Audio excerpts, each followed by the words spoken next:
Tuhan, jika imanku mulai goyah, jangan biarkan aku tenggelam dalam ketakutanku sendiri.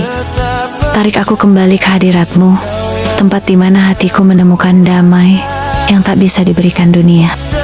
Ketika langkahku melemah, kuatkan aku dengan tangan-Mu. Ketika pikiranku dipenuhi keraguan, ingatkan aku akan semua karya-Mu yang telah membawaku sejauh ini. Ajari aku untuk percaya meski aku belum melihat jawabannya. Ajari aku untuk tetap berharap meski jalannya terasa gelap. Dan ajari aku untuk bersandar, bukan pada kekuatanku sendiri, tetapi pada kasih dan kesetiaan-Mu yang tak pernah berubah. Sebab aku tahu, di setiap musim, Engkau tetap Tuhan yang menyertai dan memelihara.